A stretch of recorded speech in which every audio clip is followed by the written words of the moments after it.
আজি মই লৈ আহিছোঁ এটা ব্যক্তিক্ৰমী ৰেচিপি আৰু এই কাৰণে মই ব্যক্তিক্ৰমী ৰেচিপি বুলি কৈছোঁ তাত এটা ৰেচিপি নাই কেইবাটাও ৰেচিপি সোমাই আছে আপোনালোকে ৰেকডাল নিশ্চয় দেখিছে আৰু ভিডিঅ'টো প্ৰথমৰ পৰা শেষলৈকে চাই গ'লে আপোনালোকে যথেষ্টখিনি কথা ধৰিব পাৰিব আৰু বহুতো টিপছ আছে মই কেনেকৈ বস্তুখিনি সংৰক্ষণ কৰোঁ এইখিনি দেখিছে মন কৰকচোন কেকত দিয়াৰ পৰা বা বিভিন্ন সময়ত আমাক দৰকাৰ হয় বিভিন্ন ফুড কালাৰ আৰু মই ফুড কালাৰখিনি একেলগতে থুপ খুৱাই এটা কণাৰত মই থৈ দিছোঁ আৰু এইফালে মই তেজপাত শুকুৱাই থওঁ কৌফুল শুকুৱাই থওঁ মুঠতে বিভিন্ন ধৰণৰ শুকান বস্তুবোৰ এনেকৈ টেমাকেইটাত ভৰাই ৰাখোঁ যেতিয়াই প্ৰয়োজন হয় তেতিয়াই উলিয়াই লওঁ আৰু এই তলৰ ৰেককেইডালত আচলতে আচাৰ থওঁ এতিয়া আচাৰ যিহেতু বাহিৰত ৰ'দত শুকাবলৈ দিছোঁ আজি দেওবাৰ বন্ধ এটা পালে মই মাহৰ মূৰত আচাৰ শুকাবলৈ দিওঁ আৰু সেয়ে শুকুৱাই ৰাখিছোঁ আৰু এই টেমাবোৰত বিভিন্ন ধৰণৰ লং ইলাচি মুঠতে কোকো পাউডাৰৰ পৰা সকলোখিনি বস্তুৱে থাকে এইকেইটা আজি বগৰী ওলাইছিল বগৰী ওলালে মই খাই বগৰী খুবেই ভাল পাওঁ আৰু বগৰীকেইটা লৈ আহিছিল এতিয়া ৰেকডাল মন কৰি যাবচোন এই ৰেকডাল খুব সাধাৰণ ৰেক মোৰ সখী এজনী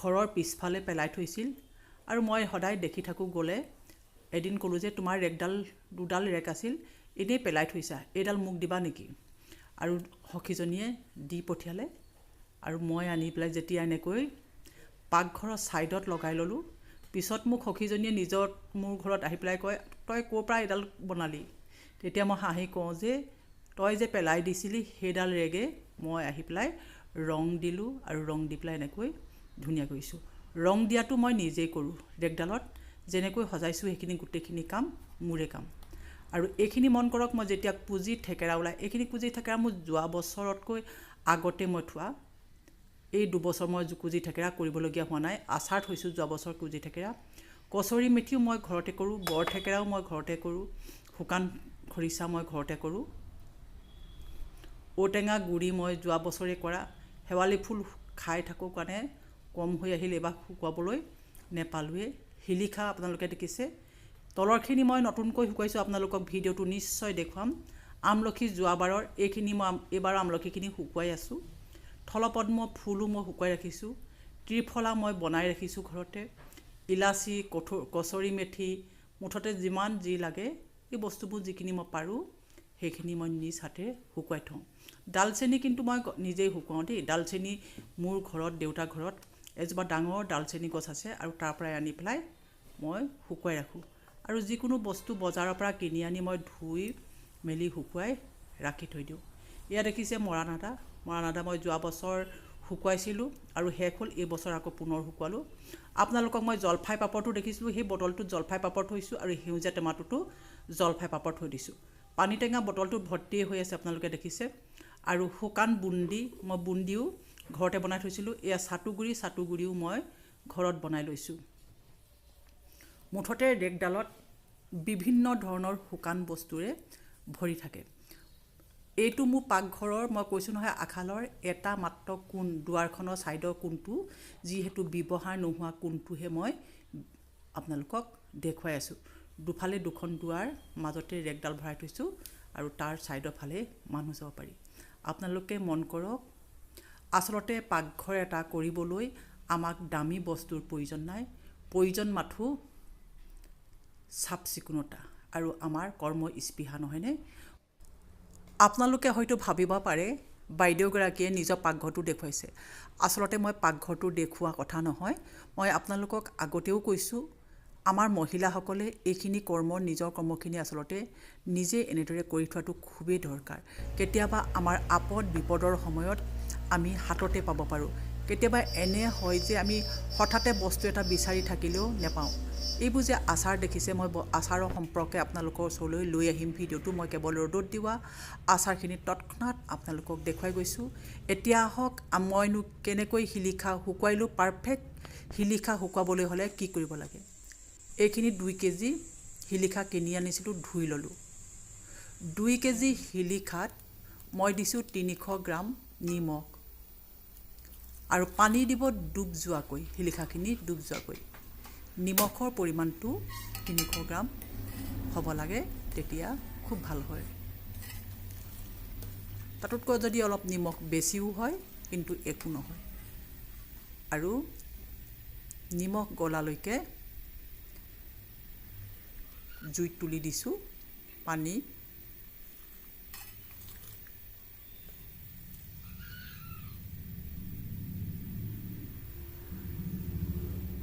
এতিয়া নিমখ গলি গ'ল। এতিয়া মই দি দিছোঁ ধুই লোৱা শিলিখাখিনি। আৰু যিকেইটা বেয়া শিলিখা সেইকেইটা মই কাটি দি দিছোঁ আৰু সেইকেইটা আগতীয়াকৈ খাই ল'ম। আপোনালোকে মন কৰক, পানী দিছোঁ ডুব যোৱাকৈ। শিলিখা পৰিমাণ মতে আচলতে পানী ডুব যোৱাকৈ দিব লাগে। ওপৰৰ ফেনবিলাক কাঢ়ি পেলাব, তেতিয়া শিলিখাটো একেবাৰে নিমজ দেখা যায়, খুব ধুনীয়া হয়। বহুতে নিমখত দিয়াৰ পিছতে শিলিখাটো তুলি পেলাই নিমখৰ পৰা, সেইটো নহয়, একেবাৰে ফাটিবলৈ দিব লাগে। আগতে যেতিয়া আমি ধান উহুৱাওঁ তেতিয়া শিলিখা বইল কৰি লওঁ আৰু কি কৰিছিলোঁ, তেতিয়া একেবাৰে ফাটিবলৈ দিছিলোঁ, নহয়নে? আৰু শিলিখাবিলাক তেতিয়া খুব ধুনীয়া হৈ থাকে আৰু খাবলৈ ভাল হয় আৰু কোমল হয়। সেয়েহে শিলিখাটো যেতিয়া বইল কৰিব একেবাৰে ফাটিবলৈ দিব, যাতে কোমল হৈ পৰে। শিলিখাটো হাতেৰে চুই চাব, যেতিয়া কোমল কোমল অনুভৱ হয় তেতিয়াহে নমাব। এইটো আমাৰ নমোৱা জোখ হৈ গ'ল, খায়ো খুব ভাল লাগে। আৰু নিমখ ভালদৰে সোমাবৰ কাৰণে এইখিনি ঠাণ্ডা হোৱালৈকে তেনেকৈ কেৰাহীখনতে থৈ দিব।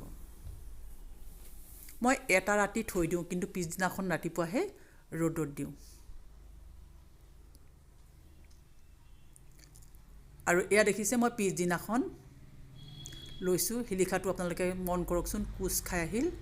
প্ৰথমতে খৰাহীত টুকি ল'ম, তাৰপিছতহে পানীখিনি যেতিয়া যাব তাৰপিছতহে মই ডলাত মেলি দিম। শুকুৱাটো গম পাই 3 দিন বা 4 দিন টান ৰ'দত শুকুৱালে হৈ যাব। এয়া মন কৰক, ইমান ধুনীয়া ৰং, শিলিখাটো একেবাৰে নিমজ হৈ পৰে আৰু খাবলৈও খুব কোমল হয়। আৰু এইখিনি যোৱা বছৰৰ শিলিখা, এতিয়াও খুব ধুনীয়া হৈ আছে। যোৱা বছৰ নহয়, তাৰ আগৰ বছৰো কেইটামান সোমাই আছে আৰু যোৱা বছৰো কেইটামান সোমাই আছে। মই সৰু টেমালটোলৈ স্থানান্তৰিত কৰিলোঁ, যিহেতু এতিয়া নতুন শিলিখা বনাইছোঁ। 2 বছৰ 3 বছৰ মোৰ কিছুমান শিলিখা থাকিয়ে যায়। আৰু এইখিনি মই 4 দিন শুকুৱালোঁ। 4 দিনৰ পিছত মই এটা আইনাৰ গ্লাছত বটলত থৈ দিম। আৰু সেইটো কেৰাহীতে অলপ আউখালি ল'লোঁ আৰু আমলখি দুটামান আছিল,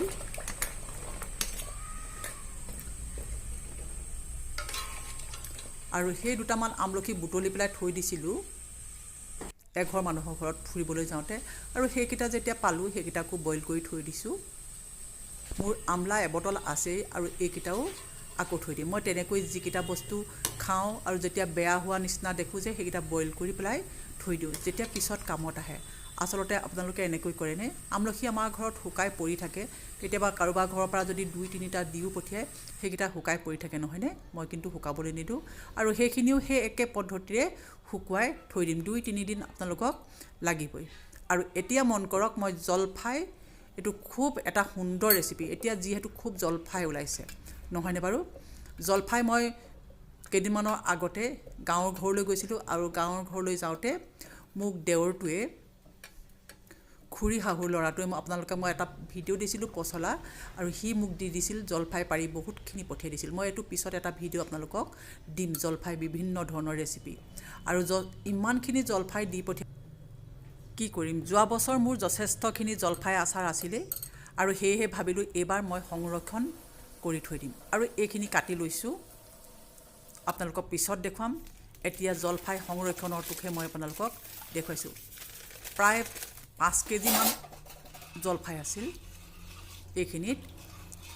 আৰু আপোনালোকে মন কৰিলে মই জলফাইখিনি বটলটোত প্ৰথমতে ভৰাই ল'লোঁ। ডাঙৰ বটল, সেইটো বহুত ধৰে। আৰু নিমখৰ পেকেট এটাই মই তাত দি দিছোঁ, আৰু তেজপাত দি দিছোঁ, আৰু নিমখখিনি গলিবলৈ দিব। আৰু যেতিয়া নিমখ গলিব, ঠাণ্ডা হ'ব, তাৰপিছত এনেকৈ যিটো বটলত আমি জলফাই ভৰাই থৈছিলোঁ তাত দি দিব। নিমখখিনিও তাত থৈ দিব। এনেকৈ নিমখত থৈ দিলে আপুনি সময়মতে উলিয়াই খাব পাৰে, পিটিকা কৰিও খাব পাৰে বা আচাৰ বনায়ো খাব পাৰে। আপোনালোকে বাৰু ভিডিঅ'টো আজি কেনে পালে জনাবলৈ নাপাহৰিবচোন। লাইক কৰি জনাব আৰু কমেণ্ট কৰিব আৰু লগৰসকলৰ লগত শ্বেয়াৰ কৰিব। যিসকল নতুন ভিউৱাৰ্ছে প্ৰথমবাৰৰ বাবে মোৰ চেনেলটো বা ভিডিঅ'টো চাইছে তেওঁলোকে যেন ছাবস্ক্ৰাইব কৰিবলৈ পাহৰি নাযায়। কাষত থকা বেল আইকনটো টিপি থ'লে আপোনালোকৰ বাবে সুবিধা হ'ব। মোৰ যিবিলাক নতুন ভিডিঅ' আহিবলগীয়া থাকে সেইবিলাকৰ সম্ভেদ আপোনালোকে আগতীয়াকৈ পাব। আৰু এই জলফাইবোৰ যে দেখিছে, এই জলফাই বিভিন্ন ৰেচিপি লৈ মই আকৌ আপোনালোকৰ মাজলৈ আহিম। ধন্যবাদ।